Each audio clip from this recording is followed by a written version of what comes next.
ஞானானந்தமயம் தேவம் நிர்மலஸ்படிகாகிருதியும் ஆதாரம் சர்வ வித்யானாம் ஹயக்ரீவம் உபாஸ்மகே. நெக்ஸ்ட் ஜென் டிவி நேயர்களுக்கு அஸ்ட்ரோ கேஎஸ் ஐயங்காரின் பணிவான நமஸ்காரங்கள். வார பலன் 12/8/2024 18/8/2024 வரை உண்டான வாரத்திற்கு என்னென்ன பலன் அப்படின்றத பார்ப்போம். அதற்கு முன்னாடி இந்த வாரத்தினுடைய கோல்சாரம் என்ன அப்படின்றத பார்ப்போம். அதற்கு பிறகு இந்த வாரத்தில் வரும் விசேஷ நாட்கள், இந்த வாரத்தில் எந்தெந்த ராசிக்காரர்களுக்கு சந்திராஷ்டிரமம் இருக்குது, இந்த 3 விஷயத்தையும் பார்க்கலாம். முதல்ல இந்த வாரத்தினுடைய கோல்சாரம் என்ன அப்படின்னு பார்க்கும்போது, காலபுருஷ தத்துவத்தின் 2வது ராசியான ரிஷப ராசியில் செவ்வாயும் குருவும் இருக்கா. புதன் சூரியன் கடகத்திலையும், சுக்கிரன் சிம்மத்திலையும், கேது கன்னியிலையும், கும்பத்தில் சனி வக்கரத்தோட, மீனத்தில் ராகு.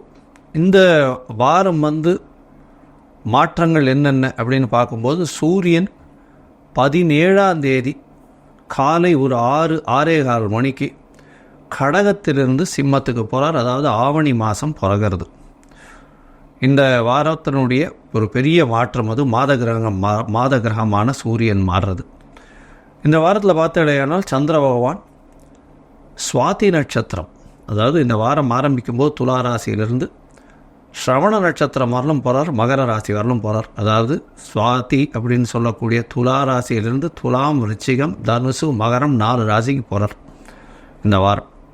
இந்த வாரத்தில் வரக்கூடிய விசேஷ நாட்கள்னு பார்த்தேன்னா 12ஆம் தேதி அன்றைக்கே திரிதினஸ்பிருக்கு அப்படின்னு போட்டிருக்கோம். அப்படின்னா ஒரு நட்சத்திரமோ ஒரு திதியோ, அதாவது 3 நாட்கள் அது வருமேயானால் அது திரிதினஸ்பிருக்கு அப்படின்னு சொல்லக்கூடியது.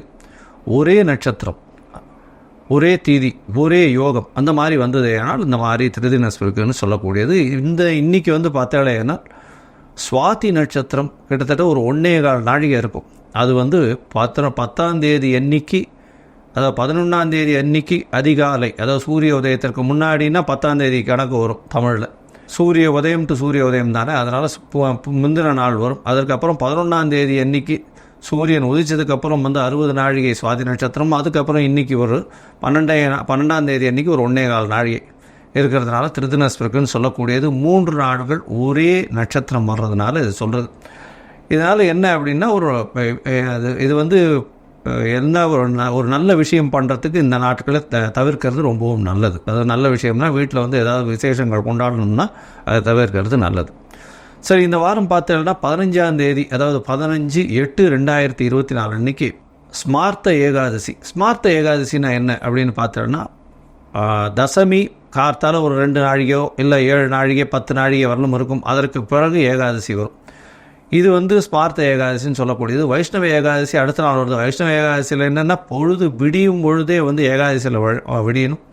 அப்படி இருக்கும்போது 1 நாழிகையோ 2 நாழிகையோ இருந்தால் கூட பரவாயில்ல. ஆனால் அந்த ஏகாதசி வைஷ்ணவ ஏகாதசின்னு சொல்கிறான். அதனால் இன்றைக்கி 15ஆம் தேதி ஸ்மார்த்த ஏகாதசியாகவும் 16ஆம் தேதி வைணவ ஏகாதசியாகவும் கொண்டாடப்படுகிறது. இந்த வைணவ ஏகாதசி ஸ்மார்த்த ஏகாதசி ரெண்டுமே உபவாசம் இருப்பாள். இல்லைன்னா இந்த நொய் இல்லைன்னா உடைச்ச அரிசி வச்சு இது பண்ணி சாப்பிடுவா. உப்புமா அந்த மாதிரி சொஜ்ஜி பண்ணி சாப்பிடக்கூடியது. உப்பு சேர்க்க மாட்டா, சொஜ்ஜி பண்ணி சாப்பிடுவாள். இப்போ சஹஸ்ரநாமம் சொல்கிறது, பெருமாளுக்கு ஆராதனை பண்ணுறது, இந்த மாதிரியான விஷயங்கள்லேயே அன்றைக்கி ஏகாதசி மொத்தம் இது பண்ணுவாள். இது வைணவர்களுக்கு மிகவும் ஏற்றமான விஷயமாக சொல்லக்கூடியது. இந்த வாரம் பார்த்தோம்னா 17/8/2024 அன்றைக்கி சனி பிரதோஷம். பிரதோஷ காலம்ன்றது மிகவும் முக்கியமான விஷயம். அதை தவிர இன்றைக்கி இந்த 17ஆம் தேதி சனிக்கிழமை கார்த்தால ஒரு 6:15 மணிக்கு சூரிய பகவான் ஆவணி மாதம், அதாவது சிம்ம ராசியில் வர்றது பெரிய விசேஷம். அன்றைக்கி சனி பிரதோஷம் வேறு, அதுவும் பெரிய ஏற்றம் கொடுக்கக்கூடிய நாள். அதாவது பிரதோஷத்திற்கு வேண்டிக் கொள்ளும் எல்லா விஷயங்களும், எல்லாவித தோஷங்களும் போகக்கூடியது, எல்லாவித கஷ்டங்களும் தீர்க்கக்கூடிய நாள்னு சொல்லக்கூடியது. அதுவும் சனி பிரதோஷம் மிகவும் விசேஷமான ஒன்று. அதுவும் அதாவது சனி பிரதோஷம் சாயந்தரம் 5:45 6:15 வரலும் உண்டான அந்த தீபாராதனை பார்க்குறது சிவன் கோயிலெல்லாம் பெரிய விசேஷமாக இருக்கக்கூடிய காலகட்டமாகவே மிகவும் விசேஷமான நாள்.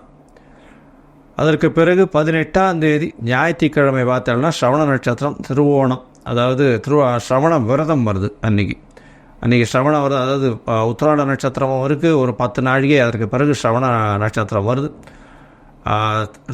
ஸ்ரவண விரதம் வேறு வருது அன்றைக்கி.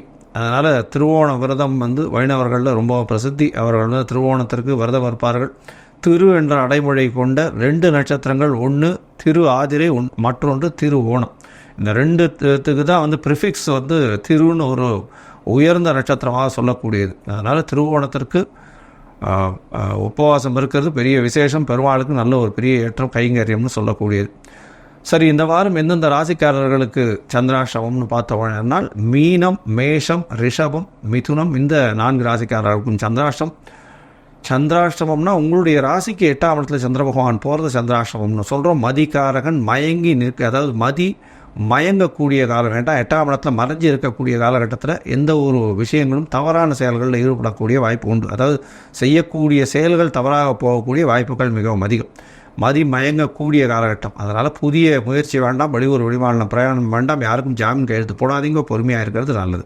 இந்த வாரம் பார்த்தோம்னா ஒரு ராசிக்கும் என்னென்ன பலன் அப்படின்னு பார்ப்போம். மேஷம் முதல் மீனம் வரை. அதற்கு முன்னாடி உங்களுடைய கீழே, அதாவது இந்த யூடியூப் சேனலில் பார்த்தோம்னா என்னுடைய மொபைல் நம்பர் கீழே ஸ்க்ராலிங்கில் வந்துன்னு இருப்போம். உங்களுக்கு அஸ்ட்ராலாஜிக்கல் கன்சல்ட், அதாவது ஜாதகத்தின் வழியாக ஏதாவது தெரிஞ்சு கொள்ளணும் அப்படின்னு பார்த்தீங்கன்னா உங்களுடைய date, time, place of birth, உங்களுடைய பெயர், உங்கள் தாய் தகப்பனார் பெயர் அனுப்புங்க. முதல்ல சந்தி இருக்கான்னு பார்க்கணும். ராசி சந்தி, நட்சத்திர சந்தி, லக்ன சந்தி இதெல்லாம் இருக்கான்றதை பார்க்கணும்.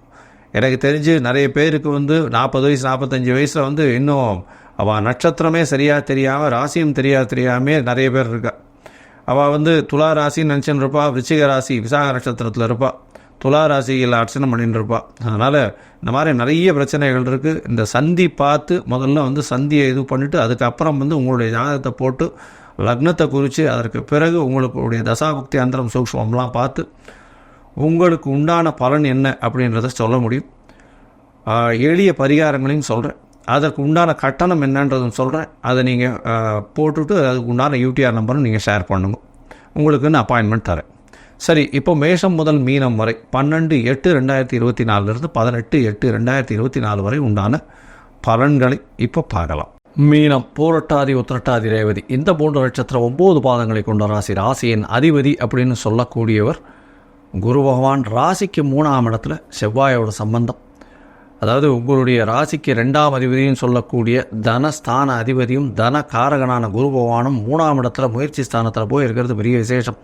ஏதாவது பார்த்தாலேயானால் 6ஆம் இடத்துல 3ஆம் அதிபதி போய் இருக்கிறது மூலியமாக புதுசாக கடன் வாங்கக்கூடிய வாய்ப்புகள் உண்டு, புதிய வீடு மனை வாங்கக்கூடிய வாய்ப்புகள் உண்டு, குழந்தைகள் மூலியமாக ஒரு பெரிய ஏற்றமான செய்தி வரக்கூடிய வாய்ப்புகள் உண்டு. உங்களுடைய ராசிக்கு 12ஆம் இடத்துல இருக்கக்கூடிய சனி பகவான் மூலியமாக திடீர் பிரயாணம் வரக்கூடிய வாய்ப்புகள் நிச்சயமாக இருக்கும். ஏன்னா வக்கரகதியில் வேறு இருக்கார். ராசியில் ராகு பகவான் இருக்கிறதுனால பணவரவிற்கு எந்த ஒரு பிரச்சனையும் இருக்கிறதுக்கு வாய்ப்பு இல்லை.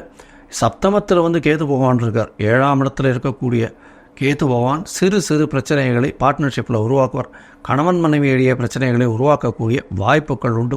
எதிர்பாலினத்தவர் பிரச்சனைகள் உருவாக்கக்கூடிய வாய்ப்புகள் உண்டு. நண்பர்களுக்கு சிறு பிரச்சனைகள் அதாவது ஏற்படக்கூடிய வாய்ப்புகள் நிச்சயமாக உண்டு. அதாவது நண்பர்களுக்குள்ள சிறு பிரச்சனைகள் வரக்கூடிய வாய்ப்புகள் நிச்சயமாக உண்டு. 7.5 சனி வேறு நடக்கிறது. அதனால் கொஞ்சம் ஜாகிரதையாக பொறுமையாக இருக்கிறது நல்லது. வண்டி வாகனங்களில் போகும்போது ரொம்ப ஜாகிரதையாக கவர்மெண்ட் சொன்ன ஸ்பீட்லேயும் கவர்மெண்ட் சொல்லக்கூடிய ஹெல்மெட் அந்த மாதிரியான விஷயங்களும் அந்த சீட் பெல்ட் அதெல்லாம் போட்டுன்னு போகிறது ரொம்ப நல்லது. உங்களுடைய ராசிக்கு பார்த்தாலேயானால் 4ஆம் இடத்துல இருக்கக்கூடிய சூரிய பகவான், அதாவது 5ஆம் இடத்துல இருக்கக்கூடிய சூரிய பகவான் 6ஆம் இடத்துக்கு போய் ஆட்சி பெற போகிறார். 17ஆம் தேதி ஆவணி மாதம் பிறக்கிறதுனால இந்த காலகட்டத்தில் புதிய வேலை வாய்ப்பு அமையக்கூடிய வாய்ப்பு உண்டு. அதாவது 8ஆம் அதிபதி 6ஆம் இடத்துல இருக்கிறது பெரிய விசேஷம். ஒரு மறைந்த ஸ்தானாதிபதி இன்னொரு வாயு ஸ்தானத்தில் போய் இருக்கிறதன் மூலியமாக திடீர் பணவரவு, வெளியூர் வெளிமாநிலம் செல்லக்கூடிய வாய்ப்புகள் நிச்சயமாக வரக்கூடிய வாய்ப்புகள் உண்டு. இந்த வாரம் அதிவேகமாக செல்லக்கூடிய கிரகமான சந்திர பகவான் உங்களுடைய ராசிக்கு 5ஆம் அதிபதி, உங்களுடைய ராசிக்கு 8ஆம் இடத்துலேருந்து இந்த வாரத்தை ஆரம்பிக்கிறார். அதாவது சந்திராஷ்டம காலம்னு சொல்கிறோம். 12/8/2024 18/8/2024 வரலும் உண்டான காலகட்டத்தில் 13ஆம் தேதி அதிகாலை 2 மணி வரலும் இருக்கக்கூடிய காலகட்டம் வரலும் வந்து சந்திராஷ்டமம் இருக்குது. இந்த காலகட்டத்தில் புதிய முயற்சி வேண்டாம், வெளியூர் வெளிமாநில பிரயாணம் வேண்டாம், யாருக்கும் ஜாமீன் கையெழுத்து போடாதீங்க, யாரையும் காசிப் பண்ணாதீங்க, பொறுமையாக இருக்கும். ஏதாவது உங்களுக்கு ஏதாவது ஒரு அசைன்மெண்ட் சைன் பண்ணணும், இல்லை வெளியூர் போய் தான் ஆகணுன்ற கட்டாயம் ஏற்பட்டது. ஆனால் சந்திர பகவானுக்கு உண்டான எளிய பரிகாரம், ஒரு அகத்திக்கீரை கட்டு அருகில் இருக்கக்கூடிய கோசாலையில், அதுவும் துவாதசி வேறு வருது, கோசாலையில் உண்மையை கொடுத்துட்டு போகிறதன் மூலியமாக சந்திராஷ்டமத்தின் தாக்கம் நிச்சயமாக குறையும். 13ஆம் தேதி கார்த்தாலிருந்து 15ஆம் தேதி காலை ஒரு 10:45 மணி வரலும் பார்த்தோம்னா உங்களுடைய ராசிக்கு 9ஆம் இடத்துல சந்திர பகவான் போகிறார். நல்ல ஒரு ஏற்றம் கிடைக்கக்கூடிய காலகட்டம். குருவினால் பார்வை, அதாவது ராசிநாதனே பார்க்குறார், தனகாரனும் பார்க்குறார், 5ஆம் அதிபதியை பார்க்குறது பெரிய விசேஷம். 5ஆம் அதிபதி 9ஆம் இடத்துல இருக்கிறதும் பெரிய விசேஷம். இதன் மூலியமாக தந்தைக்கு நல்ல ஒரு ஏற்றம் கிடைக்கும். தந்தை மூலியமாக பொருள் வரக்கூடிய வாய்ப்புகள் உண்டு. படிக்கக்கூடிய மாணவர்கள் வெளிநாடு போகக்கூடிய வாய்ப்புகள் நிச்சயமாக உண்டு. பார்ட்னர்ஷிப், அதாவது காம்படிட்டிவ் எக்ஸாம்ஸ்லாம் பெரிய ஏற்றம் கிடைக்கக்கூடிய காலகட்டமாக அமைய போகிறது. உங்களுடைய ராசிக்கு பார்த்தீங்கன்னா 10ஆம் இடத்துல சந்திர பகவான் போகிறார். இது 15ஆம் தேதி காலை ஒரு 10:45 17ஆம் தேதி மாலை ஒரு அதாவது ஒரு 4:30 மணி வரலும் இருக்கக்கூடிய காலகட்டம். இந்த காலகட்டத்தில் பார்த்தீங்கன்னா வளர்பிறை சந்திரனாக இருக்கிறதுனால தொழிலில் பெரிய அபரிவிதமான ஒரு ஏற்றம் இருக்கும். மாற்றங்கள் நிறைய இருக்கக்கூடிய காலகட்டமாக அமைய போகிறது. உங்களுடைய ராசிக்கு 11ஆம் இடத்துல சந்திர பகவான் போகிறார். சந்திர பகவான் 11ஆம் இடத்துல 17ஆம் தேதி மாலை ஒரு 4:30 மணியிலிருந்து 19ஆம் தேதி இரவு ஒரு 8:30 மணி வரலும் இருக்கக்கூடிய காலகட்டம். 11ஆம் இடத்துல குருவினுடைய பார்வையில் இருக்கிறதுனால தொழிலில் அபரிவிதமான ஏற்றம் இருக்கும். அதாவது 2வது திருமணத்திற்கு பார்த்து கொண்டு இருப்பவர்களுக்கு 2வது திருமணம் அமையக்கூடிய வாய்ப்புகள் நிச்சயமாக உண்டு. அதை தவிர பார்த்தீங்கன்னா மூத்த சகோதரர்கள் மூலியமாக நல்ல ஒரு ஏற்றம் கிடைக்கக்கூடிய காலகட்டமாக இந்த வாரம் அமைய போகிறது.